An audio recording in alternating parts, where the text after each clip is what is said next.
నమస్తే అండి. నమస్తే అండి. అరాచకీయవాది జగన్మోహన్ రెడ్డి హంతకుడు, నరహంతకుడు, రక్తపిశాచి ఏమన్నా అనుకోవచ్చు ఆయన్ని. ఎందుకంటే ఆయన హయాంలో దాదాపు 1588 హత్యలు చేసి ఉన్నాడు ఆయన ప్రభుత్వ హయాంలో గత 5 ఏళ్ల పాలనలో.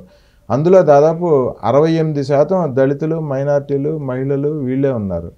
అసలు రెడ్డి సామాజిక వర్గానికి, కమ్మ సామాజిక వర్గానికి చెందిన వాళ్ళు కూడా ఉన్నారు ఆ చనిపోయిన వ్యక్తుల్లో.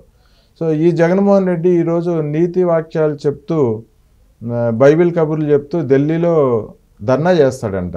నెల రోజుల పాలన ఆయనకి ఏదో తప్పుగా అనిపించిందంట. 5 ఏళ్ల పాలన ఆయన చేసిన అరాచకం ఆయనకి ఎప్పుడు కనపడలా. అంటే ఆయన ఎప్పుడు బయటికి రాలేదు కొంపలో నుంచి, ఆయనకేం తెలియదు అన్నట్టుగా ఉన్నాడు ఆయన. సో ఏం చెప్తారు ఢిల్లీలో ఆయన ఈరోజు చేయబోయే ధర్నా గురించి మీరు ఏం చెప్తారు? ఒకటి ఇక్కడ మొదటగా చెప్పుకోవాల్సింది ఏంటంటే, పచ్చకామెరలు వచ్చినోడికి కళ్ళు మొత్తం అంతా కనిపించేది కూడా పచ్చగానే కనిపిస్తుంది అని చెప్పేసి ఒక నానుడు అయితే ఉందండి. అది జగన్మోహన్ రెడ్డి గారికి ఖచ్చితంగా సూట్ అవుతుందని చెప్పుకోవాలి. ఎలా అంటే గడిచిన 5 సంవత్సరాల్లో ఆయన పాలనలో ఏ విధంగా కొనసాగిందో దేశం మొత్తం చూసిందండి. రాష్ట్రమే కాదు, దేశం మొత్తం కూడా ఆంధ్రప్రదేశ్ వైపు చూసేలా చేశాడు. అభివృద్ధిలో కాదు, అరాచకంలో. రాష్ట్రంలో ఎన్ని హత్యలు జరిగాయి, ఎలాంటి హత్యలు జరిగాయి, ఇలా కూడా హత్యలు చేయవచ్చా, ఇలా కూడా గంజాయి సప్లై చేయవచ్చా, ప్రతి దాంట్లో ఒక ఆదర్శంగా తీసుకుంది. దేశవ్యాప్తంగా మారుమోగిపోయింది ఆంధ్రప్రదేశ్ రాష్ట్రం. క్రైమ్కి సంబంధించి కావచ్చు, నిరక్షరాస్యత, ప్రతి ఒక్క దాంట్లో ఇన్ని విధాలుగా చేసిన జగన్మోహన్ రెడ్డి గారు ఈరోజు ఢిల్లీలో ధర్నా చేస్తూ ఉంటే దేశం మొత్తం కూడా నవ్వుతున్నారు చూసి. మీరా ఇటువంటి నాయకులు మీరు ఢిల్లీలో ధర్నాలు చేసి దేనికోసం చేస్తూ ఉన్నారండి? ఈరోజు వాళ్ళకన్నా ఒక ప్రత్యేకమైన అజెండా ఉందా ఢిల్లీలో ధర్నాలు చేయడానికి? ఢిల్లీలో గతంలో చేసిన వాళ్ళందరూ కూడా ఏ విషయాల మీద ధర్నాలు చేశారు, ఈయన ఏ విషయం మీద ధర్నా చేస్తున్నాడు? బాబాయ్ హత్య జరిగినప్పుడు 2019 నుంచి 24 వరకు అధికారంలో ఉన్నారు. ఒక్కసారన్నా దాని మీద విచారణ చేపట్టారా? దాని మీద ధర్నా చేయడానికి వెళ్తున్నారా? ఈరోజు కూటమి ప్రభుత్వం వచ్చి 40 రోజులు 50 రోజులు కూడా కాకమునిపే ఢిల్లీలో ధర్నా చేపట్టిపోయి మీరు ఇంతవరకు ఒక్కసారైనా సరే రాష్ట్రంలో ఏం జరుగుతోంది, రాష్ట్రంలో ప్రజలకు మేలు జరిగిందా లేదా ఒక్కసారి ఆలోచించుకున్నారా? కేవలం ఈ నిమిషానికి అనేది దేనికోసం పోరాటం చేస్తున్నాడు అండి? ప్రతిపక్షం కోసం పోరాటం చేస్తున్నాడు. ప్రతిపక్ష హోదా ఇవ్వండి హైకోర్టు చుట్టూ తిరుగుతున్నాడు ఓ పక్క. అరే బాబు, మీకు ప్రజలు ఇవ్వండి, ప్రతిపక్ష హోదా ఎక్కడి నుంచి వస్తుంది? ఈరోజు ఢిల్లీలో ధర్నాలు చేయడానికి ఎందుకు వెళ్తున్నారు? దేశం మొత్తం చూసేసి ఆయనకు ప్రతిపక్ష హోదా ఇవ్వాలని చెప్పేసి రిక్వెస్ట్ చేస్తారని అదొక చిన్న బాధ ఆయనకి. ప్రజల కోసం పోరాటం కాదు, హైకోర్టులో పిటిషన్ వేశారండి. ఓ పక్క స్పీకర్ గారికి లెటర్ రాశారు, అటువైపు నుంచి ఏం రెస్పాన్స్ రాలేదు. రెస్పాన్స్ ఇవ్వడానికి ఆయనకి ప్రజలు గెలిపించింది, వీళ్ళకి ఎవరు ఇస్తారండి? ఈరోజు ఢిల్లీ వెళ్ళేది కూడా దానికోసం. ప్రధానంగా మీరు గమనిస్తే అందులో రాష్ట్రం ఏదైతే కార్యక్రమాలు జరుగుతున్నాయో వాటి కోసం కాకుండా ఆయనకి ప్రతిపక్షం హోదా ఇవ్వాలని చెప్పేసి ఎవరెవరైతే పార్టీలు ఢిల్లీలో ప్రధాన నాయకులు వస్తారో వాళ్ళందరి ద్వారా ఒక రిక్వెస్ట్ పెట్టించుకుందాం అని ఒక ప్రధానంగా దాన్ని దృష్టిలో పెట్టి ఉన్నటువంటి అజెండా తప్పితే రాష్ట్ర ప్రయోజనాల కోసం ఉన్న అజెండా కాదు. ఢిల్లీలో ఇంతవరకు ఆయన ఎన్నిసార్లు గతంలో ఢిల్లీ వెళ్ళారు? ముఖ్యమంత్రి హోదాలో రాష్ట్రానికి ఏమైనా మేలు జరిగిందా? ఏమైనా నిధులు తెచ్చాడా? ఏ రకంగా మేలు చేయలేని వ్యక్తి ఢిల్లీలో ఈరోజు ఒక వ్యక్తి మర్డర్ జరిగింది రాష్ట్రంలో అని చెప్పేసి వాళ్ళ నాయకులే చంపుకున్నప్పటికి కూడా దాని మీద ఢిల్లీలో ధర్నా చేసి ఏం సాధిద్దామని ముందు వాళ్ళ కుటుంబానికి ఆర్థికంగా అండగా నిలబడ్డా? ఏ రకంగా ఆదుకున్నాడా? అటువంటి వ్యక్తి ఢిల్లీలో ఏం సాధిద్దామనండి? ఈరోజు ఎవరు నమ్మే పరిస్థితుంది? ఇక రాష్ట్ర ప్రజలు చీకొట్టేసరికి ఢిల్లీలో అక్కడన్నా చేద్దాం, ఏదో హడావుడి చేద్దాం. చనిపోయింది కూడా వైసీపీ కార్యకర్తలే. ఆ 2 కుటుంబాల వాళ్ళు కూడా వాళ్ళే చెప్తున్నారు, మేము 8 ఏళ్ల నుంచి వైసీపీ పార్టీలో ఉన్నాము, మేము మా బిడ్డ అని చెప్పి జిల్లాని కుటుంబ సభ్యులు చెప్తున్నారు. 11 సంవత్సరాల నుంచి వైసీపీలో కాంగ్రెస్లోనూ ఉన్నామని చెప్పి రషీద్ కుటుంబ సభ్యులు చెప్తున్నారు. వాళ్ళిద్దరు కూడా జగన్మోహన్ రెడ్డిని చెదరించుకుంటున్నారు. రాష్ట్రం మొత్తం తేటతెల్లమైంది కదండి. రాష్ట్రం ప్రజలందరూ కూడా చూశారు కదా. ఏదైతే ఆయన ఈ వైఎస్ఆర్సీపీ పార్టీలో ఉన్నారో జగన్మోహన్ రెడ్డి ప్రధాన అనుచరుడైన పిఎస్ కానటువంటి వ్యక్తి, వినుకొండ మాజీ ఎమ్మెల్యే బొల్లా బ్రహ్మనాయుడికి అనుచరుడిగా పనిచేసిన వ్యక్తి, వాళ్ళతో ఎవరైతే నిందితున్నాడో రషీద్ జిలాని, ఆ వ్యక్తి దీని ఫోటోలన్నీ కూడా వైరల్ అవుతా ఉన్నాయి కదా. ఇవన్నీ అబద్ధాలు ఎలా చూపించగలరు మీరు? ఇదే విషయాన్ని ఇద్దరు కూడా వైసీపీ కార్యకర్తలే అని షర్మిల గారు, ఆయన సొంత చెల్లి షర్మిల గారు కానీ, గోపిశెట్టి శ్రీనివాసరెడ్డి వైసీపీ మాజీ ఎమ్మెల్యే ఆయన కూడా చెప్పాడు. ప్రతి ఒక్కళ్ళండి ప్రజలు చూశారు. వినుకున్న ప్రజలకు వాస్తవాలు తెలియదంటారా? రాష్ట్రం మొత్తం తెలుసుకోలేదంటారా? వీళ్ళ అబద్ధపు ఏదైతే చేసే కార్యక్రమాలు ఇప్పటికైనా తెలుసుకోలేరా ప్రజలు?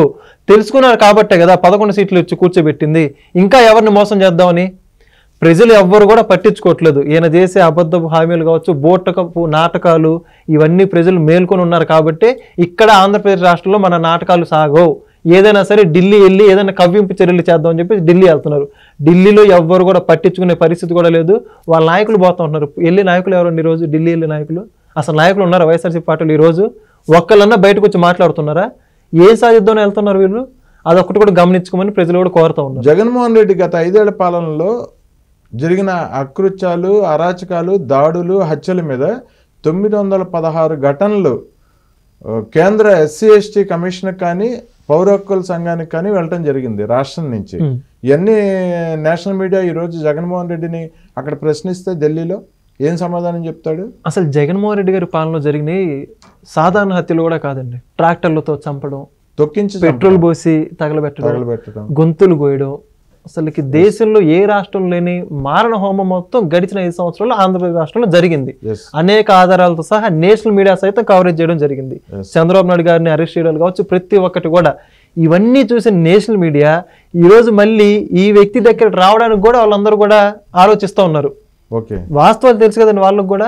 అవన్నీ కూడా పార్లమెంటు సాక్షిగా ఎన్నోసార్లు తెలుగుదేశం పార్టీ కూడా యావత్ దేశం ముందు కూడా ఉంచడం జరిగింది. అప్పుడు మీరు గమనిస్తే ఏదైతే రేప్ కేసు కావచ్చు, ఇవన్నీ కూడా దేశంలో మొత్తం వైరల్ అయిపోయండి. ఇవన్నీ చూసిన నేషనల్ మీడియా ఏ మొహం పెట్టుకుని ఈ వ్యక్తి దగ్గరికి వెళ్ళాలి, అసలుకి అర్హుడా, వాళ్ళు కూడా తలదించుకునే పరిస్థితి. ఇవన్నీ తెలిసి కూడా జగన్మోహన్ రెడ్డి గారిని ఈరోజు నేషనల్ మీడియా కూడా పట్టించుకునే పరిస్థితి లేదు. వాళ్ళకి ఏం అవసరం అండి ఈరోజు ఇటువంటి వ్యక్తుల దగ్గరికి వెళ్ళి? ఇంకా వాళ్ళ ఛానల్ క్రెడిబిలిటీ పోతా ఉందని చెప్పేసి వాళ్ళు కూడా భావిస్తున్నారు. ఇప్పుడు జగన్మోహన్ రెడ్డి ఎక్కడైతే ధర్నా చేస్తున్నాడో ఇండియన్ కన్వెన్షన్ అనే స్థలం దగ్గర, లొకేషన్ లో, దాని కోతవేట దూరంలో ఉన్న జంతర్ మంతర్ దగ్గర ఈ రోజు మదన్ మోహన్, శాంతి భర్త, నా బిడ్డకు తండ్రి ఎవరు తేల్చాలి, డిఎన్ఏ టెస్ట్ తేల్చాలి అని చెప్పి విజయసాయి రెడ్డిని ఉద్దేశిస్తూ ఆయన డిఎన్ఏ టెస్ట్కి ఆహ్వానిస్తూ జగన్మోహన్ రెడ్డి ఈ విషయం కూడా మాట్లాడాలి ఇవాళ ఢిల్లీలో, నాకు న్యాయం చేయాలని చెప్పి ఆయన కూడా టెంట్ వేసుకుని ధర్నా చేస్తున్నాడు ఆయన ఎదురుగుండానే. ఆయనతో పాటు దళిత సంఘాలు, ఆదివాసీ సంఘాలు కూడా ఉన్నాయి, మద్దతు తెలిపాయి. ఏం చెప్తాడు జగన్మోహన్ రెడ్డి మీ నేషనల్ మీడియా ముందు? రెండు గనక సంఘటనలు జరుగుతున్నాయి కాబట్టి ఖచ్చితంగా జగన్మోహన్ రెడ్డిని అడుగుతారు, అటు మదన్ మోహన్ కూడా అడుగుతారు ఈ జగన్మోహన్ రెడ్డి ఆడుతున్న నాటకాల మీద మీ అభిప్రాయం ఏంటని. సో వాళ్ళిద్దరూ ఏం చెప్తారు ఈరోజు? ఒకటి, ఆంధ్రప్రదేశ్ రాష్ట్రం పరువు తీయడానికి తప్పితే జగన్మోహన్ రెడ్డి గారు ఇప్పటికీ కూడా మేలుకోకుండా పరువును నష్టం చేసే విధంగా తప్పితే దేనికి సంకేతం ఇవన్నీ కూడా దేనికోసం చేయాల్సిన ధర్నాలు ఢిల్లీలో ప్రతి ఒక్క రాష్ట్రం సంబంధించిన నాయకులు జంతర్ మంతర్ దగ్గర కావచ్చు, లేదా ఢిల్లీలో ప్రతి చోట కూడా ధర్నాలు చేస్తూ ఉంటారు ప్రతి రాష్ట్రం సంబంధించిన నాయకులు. దేనికోసం చేస్తుంటే వాళ్ళ రాష్ట్ర ప్రయోజనాల నిమిత్తం వాళ్ళకి రావాల్సిన నిధుల గురించి కావచ్చు, వాళ్ళ రాష్ట్ర నియామకాల గురించి కావచ్చు, కేంద్ర ప్రభుత్వంతో పోరాడి సాధించుకోవాల్సిన వాటి గురించి ధర్నాలు చేస్తుంటారు. ఈరోజు జగన్మోహన్ రెడ్డి గారు చేస్తున్న ధర్నా దేని గురించి ఆయన కూడా ఒక క్లారిటీ లేదు. అటువంటిది మదన్ మోహన్ గారి గురించి ప్రశ్నించే ధైర్యం అనుకుందా? నేషనల్ మీడియా గురించి చెప్పి ఇంతవరకు ఆయన ధైర్యం ఎక్కడ చేయలేదు కదా. రాష్ట్రంలోనే ఇంతవరకు ఒక ప్రెస్ మీట్ పెట్టి విజయసాయి రెడ్డి గారి గురించి కావచ్చు, మదన్ మోహన్ గారి గురించి కావచ్చు ఒక్కసారి కూడా మాట్లాడినటువంటి వ్యక్తి ఢిల్లీలో ఏ మొహం పెట్టుకొని మాట్లాడతాడు? ముందు మాట్లాడడానికి ఆయనకి సబ్జెక్ట్ ఉందా? అసలు స్క్రిప్ట్ ప్రిపేర్ చేసుకుని వెళ్ళాడు ముందు ఇంతకి? ఏదన్నా కూడా స్క్రిప్ట్ ఉంటే మాట్లాడు. మన మాజీ ముఖ్యమంత్రి జగన్మోహన్ రెడ్డి గారు ఈరోజు ఏం మాట్లాడతాడు? పులివెందుల ఎమ్మెల్యేని ఢిల్లీలో పట్టించుకుంటారు. అసలు ఇదే జగన్మోహన్ రెడ్డి చేస్తున్న వింత నాటకం ఈ డ్రామా గురించి మదన్ మోహన్ గారిని నేషనల్ మీడియా అడిగితే ఆయన ఏం చెప్తాడు? 100% ఉన్నది చెబుతారండి, జరిగిందే చెబుతారు. అసలు జగన్మోహన్ రెడ్డి గారి పాత్ర ఏం లేదు కదా ఇక్కడ. అసలుకి జరిగింది చేసి మొత్తం ఎవరు? విజయసాయి రెడ్డి గారు. విజయసాయి రెడ్డి గారిని ఎంకరేజ్ చేసింది ఎవరంటే ఏం చెప్పాలి? జగన్మోహన్ రెడ్డి గారే కదా. ఇంతవరకు ఒక పార్టీ అధినాయకుడిగా ఉండి ఆయన సస్పెండ్ చేస్తూ ఉన్నానో, లేదా ఆయన పైన క్రమశిక్షణ చర్యలు తీసుకుంటున్నానో, ఒక బాధ్యత గల నాయకుడిగా, పార్టీ అధినాయకుడిగా ఒక్కసారన్నా ఒక యాక్షన్ అన్న తీసుకున్నాడా? కనీసం వాళ్ళ పార్టీలో కమిటీ వేసి నిజ నిర్ధారణ చేయాలి. ఏదో ఒక కమిటీ వేసి ఏదైనా అధినాయకుడిగా వాస్తవాలు తెలిసేంత వరకు పార్టీ నుంచి సస్పెండ్ చేస్తున్నాం, లేదా ఆయన మీద క్రమశిక్షణ చర్యలు తీసుకోబోతున్నాం, పార్టీ నుంచి ఏదైతే పార్టీ చర్యల్ని అతిక్రమించారు కాబట్టి సో బాధ్యతలు తీసుకుంటున్నాను ఒక్కసారైనా ఒక బహిరంగ ప్రకటన చేశారా? ఒక లేఖన్న రాశారా? ఎందుకు? విజయసాయి రెడ్డి గారు అంటే ప్రేమ, లేదా విజయసాయి రెడ్డి గారికి పోతే ఇంకా పార్టీ మొత్తం కాలేకపోతున్నారు భయమా? దేనికి సంకేతాలు ఇస్తుంది? కాబట్టి వాళ్ళ పార్టీలో అసలుకి ఈ విలువలు, విశ్వసనీయతలు మాటలే తప్పితే చేతలకు, ఆచరణకి సాధ్యం కాదని చెప్పడానికి ఇది పెద్ద ఉదాహరణ.